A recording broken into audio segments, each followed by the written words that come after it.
I now realize I was totally wrong, but in 2021 I really had no interest in watching the Invi series. You had to make that joke, didn't you? Sorry, I couldn't help myself. Everyone was waiting for me to make that joke, right? The point is that I didn't know very well what the comic was about, and to be honest, my attention was very focused on Marvel and Detective Comics. WandaVision just released while I was watching Winter Soldier and making my 25th video essay arguing that Batman v Superman is actually a good film. Isn't it? What did you say? I said we have to save Marta. Yes, oh, well, what was I going to be watching another superhero series on Amazon? Then he remembered it was his job. It took just one episode for me to realize how wrong I was. At first glance, Invincible seems like just another superhero story with subpar animation. But at its core, there's an element that makes it feel more human and brutal. As if the story knew exactly where that middle ground is between reality and fantasy, between classic superhero stories and construction ones. What is the secret of the series, and how did this niche comic become a whole pop culture phenomenon, even though some scenes look like PNGs? That's what we're going to talk about today. My name is... And today we're going to take Invincible very but very seriously.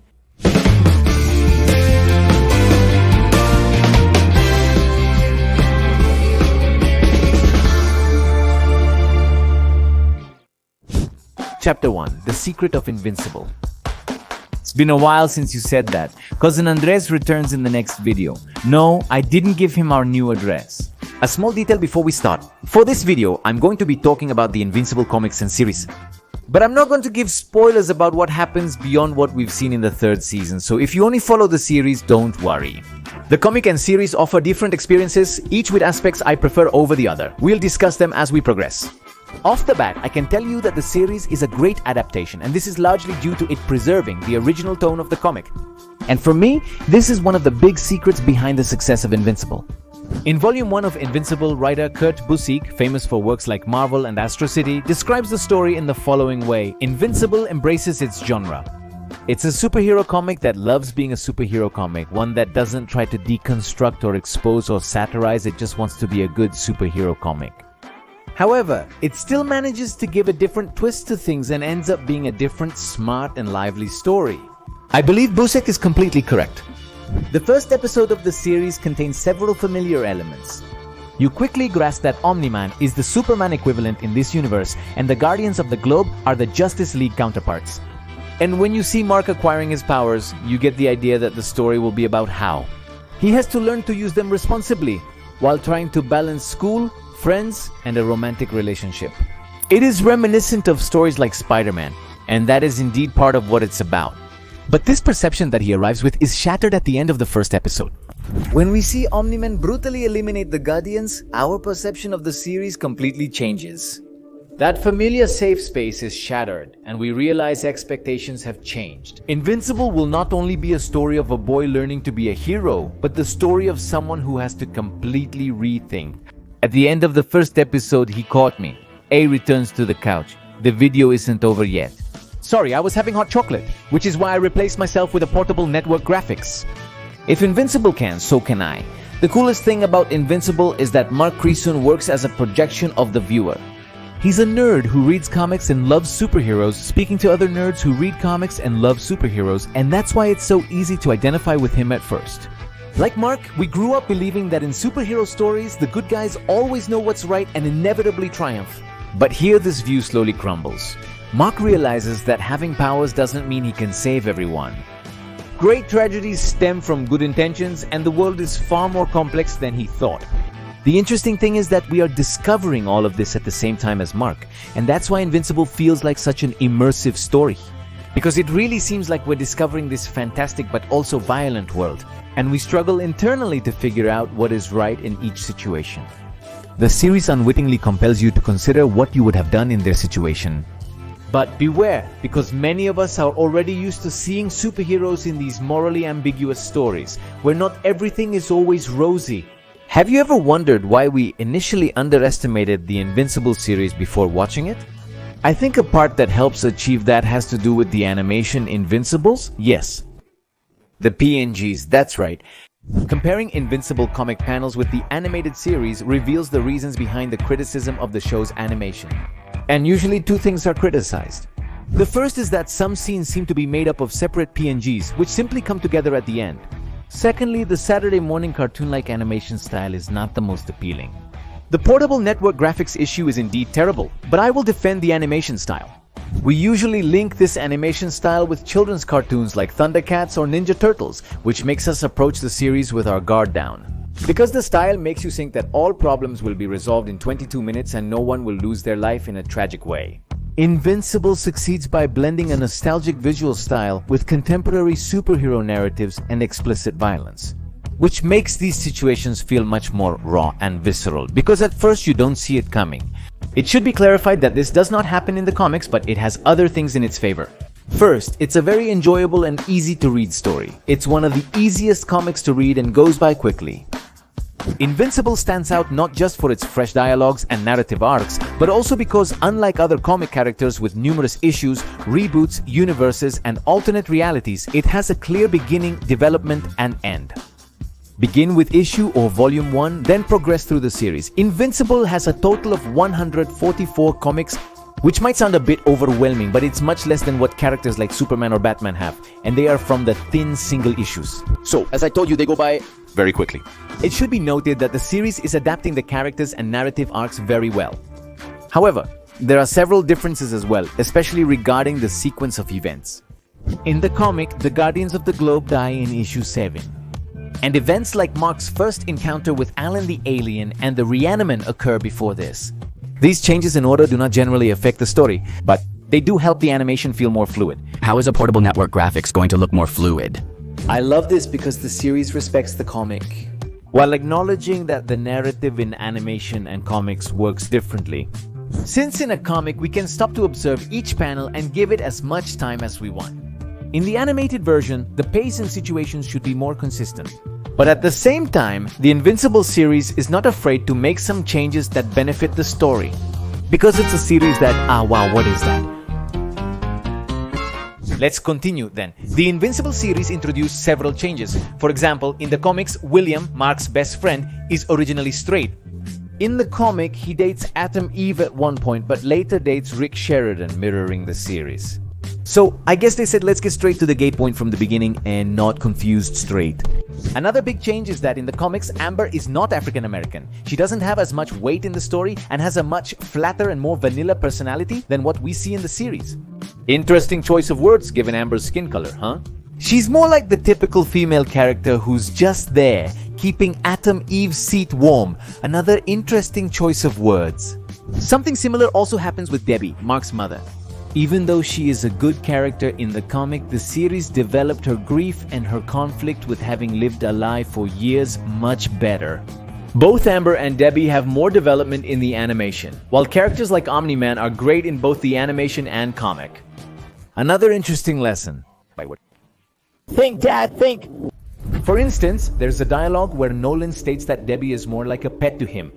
But in the voice of J.K. Simmons, this scene feels much more imposing. What I do like in the comic is that his character delves a bit more into how it was. Concepts like having a job or even having sex for pure pleasure were tastes that he acquired during his life on Earth. In contrast, this animated flashback scene shows Nolan and his son Mark enjoying a wonderful day together at a baseball game. It's not shown in the comic. In itself, the animation changes what it needs to change, preserves what it needs to preserve, and that's what makes this a great adaptation. For me, the best example is when Mark discusses with a cartoonist how comics utilize various tricks to save time and money. Something that was adapted in the series, in such a way that the creator of Science Dog explains to Mark how animators use different tricks to make animation simpler and more economical. If you notice, they kept the joke but completely adapted it to another format. And this tells me that the production is quite creative. What I appreciate most about Invincible is its effective use of superheroes and familiar cliches to talk to us about their own ethical and moral dilemmas. Chapter 2, The Philosophy of Invincible. We already mentioned that, just like other superhero stories, like the classic origin of Spider-Man, the story of Invincible shows us how Mark learns to use his powers responsibly while trying to maintain friendships and relationships. In short, he's learning to be a superhero who uses his powers for good. But the big question is, what does doing the right thing mean? We often assume the right thing is easy to identify. Help those who need it, don't hurt others, be honest, don't change the terms and conditions to later be able to charge your users more. Are we talking to you? Total play. It's clear they didn't always intend to, but the intention is what counts, right? The point is, while these rules have little impact on us, they complicate things for superheroes like Mark. From the first Flaxan invasion, Mark realizes that, despite his good intentions, he can't keep everyone safe. However, this doesn't make him a bad person.